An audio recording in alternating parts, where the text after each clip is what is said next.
Bueno, efectivamente, el máster en gestión cultural que organizamos aquí desde el Instituto de Cultura y Tecnología, estamos terminando ahora la 10ª edición, de manera que se ha consolidado y, como dices, pues en los rankings nacionales e internacionales pues figura de hecho como el mejor máster en este área, no solo de gestión sino de artes y humanidades en habla hispana, ¿no? Y la verdad es que es una satisfacción, ¿no?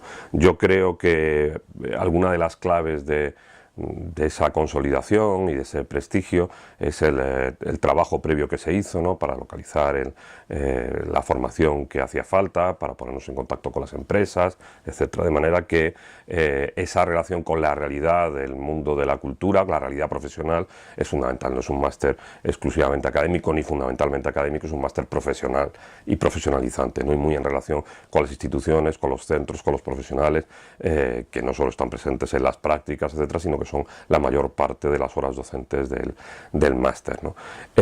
Además, otra de las razones por las que yo creo que gozamos de ese lugar es porque es un máster en constante actualización. Hace 10 años, cuando empezamos, el mundo de la cultura, el mundo de la gestión, no tenía prácticamente nada que ver con lo que ocurre ahora. Además, estamos en una aceleración constante, ¿no?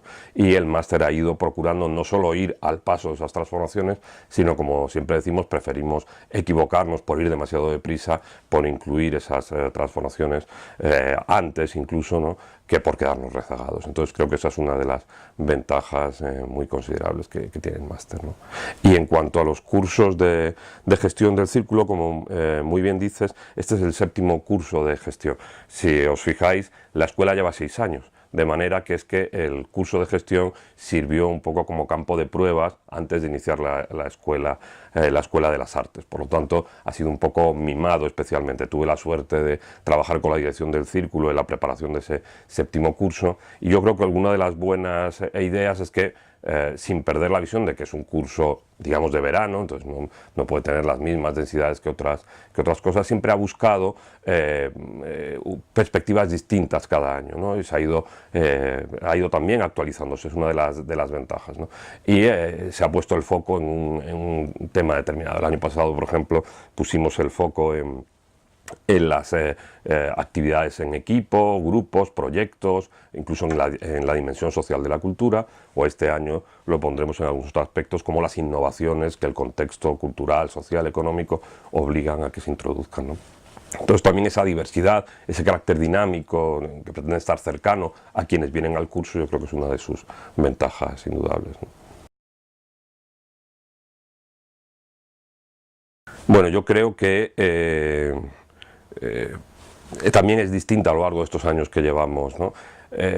Yo creo que la labor de los primeros años de la formación en gestión cultural tenía un componente muy importante de reconocimiento. Nuestro esfuerzo en esos primeros años en parte era que se reconociera esa figura del gestor cultural. No se sabía que era un gestor cultural, aunque hemos tenido muchas veces discusiones sobre si es el nombre ideal, y probablemente hay otros que fueran mejores, porque la idea del gestor nos remite muchas veces a alguien que simplemente administra, y no es así. El gestor cultural, con su labor, está produciendo, es un productor cultural, es un creador cultural, porque la labor que desarrolla está aportando, está dejando, ¿no?, esa creación, algo nuevo, pero era necesario que se reconociera la figura del gestor cultural, ¿no? Entonces, en los primeros momentos esa fue una de las labores esenciales, ¿no?, reconocer la figura del gestor cultural y, a partir de ahí, profesionalizar la cultura. Creo que esa es la labor esencial de las personas que tienen formación en gestión cultural. Es una formación generalista que pretende abarcar muy diversos campos. El gestor no es alguien que está especializado en un único campo, sino que tiene conocimientos jurídicos, de empresa, de proyectos, de diseño, de edición, etcétera, y que contribuye a la profesionalización en esa labor esencial, que naturalmente es el acercamiento de la cultura entre los públicos y quienes los generan o lo administran, ¿no? En ese sentido, hoy en parte nos hemos quedado a medio camino de esa profesionalización por la crisis que tenemos, y la labor del gestor hoy es quizá algo distinta, ¿no? Creo que en buena medida por los cambios que está sufriendo la sociedad, en buena medida gracias también a lo que nos permiten las tecnologías de la comunicación, cada vez damos más importancia al aspecto colaborativo de la cultura y a la cultura como diálogo.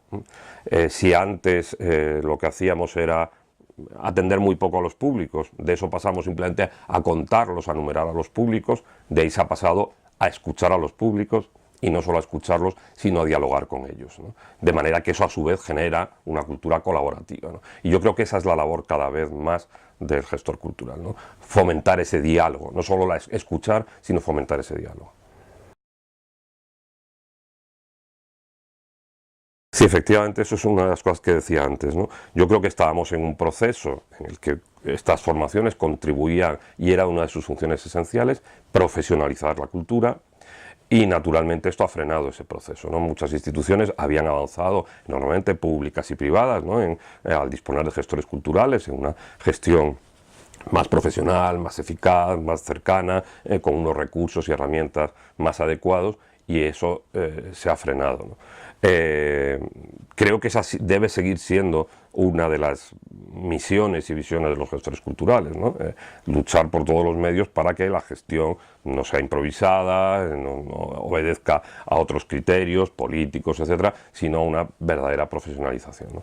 Entiendo que cada vez es más difícil tal como se concebía ahora, por eso hay que reinventar en buena medida la profesión. Por eso se hace ahora desde otras perspectivas, ¿no? Incidiendo más en la mediación, incidiendo más en la educación, incidiendo más en iniciativas particulares y no dependiendo tanto de las grandes empresas, de los grandes centros, de las grandes instituciones. Yo creo que efectivamente ese mundo digital en el que estamos lo está transformando todo, está transformando la sociedad, y la cultura no debe ser otra cosa más que un reflejo de lo que ocurre en la sociedad. Y yo creo que no debemos pensar que el mundo digital y las modificaciones que nos permite la tecnología se quedan en eso, en meras herramientas, sino que creo que son transformaciones más profundas. Son transformaciones en el modo de entender las cosas y, como decía antes, en el modo de comunicarnos. Lo que ha posibilitado el mundo digital, las redes sociales, etcétera, es que esa visión, que yo creo que es la que siempre ha estado latente en la cultura, esa visión colaborativa, de diálogo, de crear comunidad, que siempre ha estado, la cultura siempre han sido comunidades de lectores, comunidades de espectadores, etcétera, hoy se hagan visibles, ¿no? Y se pueda hacer más real ese diálogo al que antes me refería. La tecnología ha hecho que eso aflore y que eso tenga medios y tenga instrumentos para encauzarlo, para darle una visibilidad y unos cauces, ¿no? Por ejemplo, por poner un campo que tiene que ver con la cultura, pero no de los tradicionales de la gestión, ¿no? En el mundo del libro, ¿no? El lector siempre ha sido un creador. El acto de leer no es un acto pasivo, el acto de leer es un acto creativo, porque al leer interpretamos, ¿no? Y eso es lo que hace que nos apasionemos con la lectura. Si, como se pensaba en otros tiempos, leer fuera un acto pasivo y el único creador es el autor, no nos apasionaríamos por la lectura. Pero al leer estamos creando. Y no solo eso, sino que el lector muchas veces ha querido siempre dejar una huella de su lectura, bien comentándolo con otras personas, en correspondencias, en notas marginales, etc. Bueno, recuerdo siempre una cita de Carmen Martín Gaite en sus cuadernos de todo, en sus anotaciones, que ella decía que le gustaba dialogar con los libros que lee, y decía, los libros deberían tener páginas en blanco para poder establecer ese diálogo con los autores y con el texto. Pues bien, el mundo digital nos da esas páginas en blanco. Eso es fabuloso. Es un curso que, por una parte, naturalmente no puede ser un curso de especialización, de profundización, pero tampoco ha pretendido ser nunca, y desde luego en estos 2 últimos años que yo lo he dirigido, no ha pretendido ser tampoco un curso generalista que dé simplemente una visión de todo, sino que, como decía, hemos pretendido tomar un punto de vista al que acercarnos, desde el que acercarnos a la cultura. Un punto de vista que permita pues un primer acercamiento a la gestión, del que no sabe muy bien lo que es, o que permita una actualización de sus perspectivas, porque muy a menudo vienen alumnos que ya tienen una experiencia en la gestión, muy frecuentemente incluso experiencias personales, ¿no? De asociaciones, empresas, su actividad como freelance, etcétera, que están haciendo. Entonces eso es lo que intentamos hacer, mirar la gestión cultural desde una perspectiva concreta, que procuramos que sea original y que siempre pues da ideas, provoca iniciativas, etcétera, ¿no? La perspectiva que decía que hemos escogido este año es algunas reacciones ante el nuevo contexto social, económico, cultural en el que tenemos. Y entonces vamos a ver cómo están reaccionando algunas instituciones, pues por ejemplo el K2M o el MACBA, cómo están reaccionando. Estamos viendo las reacciones ante nuevos espacios de cultura, ¿no? Los espacios de cultura cómo están reaccionando, pues, y además intentando que no sean los espacios más tradicionales. Nos acercaremos, por ejemplo, a la ciudad como una interfaz de cultura, o mencionabas tú antes el mundo digital, pues efectivamente el espacio digital como un espacio de cultura, ¿no? Y a la vez una de las cosas que este año hemos introducido es la idea de nuevos proyectos, porque como yo decía antes, es una de las maneras de reaccionar ante esta situación, ¿no? Pequeños proyectos, iniciativas particulares, iniciativas más dinámicas. Entonces vamos a tener varios días, los hemos llamado happening culturales, ¿no? En los que pues, asociaciones o proyectos o pequeños grupos emergentes nos van a presentar lo que están haciendo, ¿no? Y bastante vanguardistas pretendemos que sean, ¿no? Para darle un carácter más dinámico al curso y también ver lo último que se está haciendo, ¿no? El mismo sentido también tiene un taller que hacemos, que tiene una primera parte con una visita técnica a Matadero y una segunda parte de desarrollo con dinámicas de grupo, etcétera, que realizamos, en el que queremos que ellos pues, realicen algo de lo que hemos visto allí, ¿no? Y bueno, pues en esa línea de ver novedades, pues podemos incluir también los debates sobre propiedad intelectual, ¿no? Que estarán Lorenzo Silva hablándonos desde el punto de vista del mundo del libro, o Estefan Grueso hablándonos desde el mundo audiovisual, o también novedades en la financiación, ¿no? Hablaremos de, naturalmente, el patrocinio, el mecenazgo, pero también del crowdfunding y cuestiones de este tipo.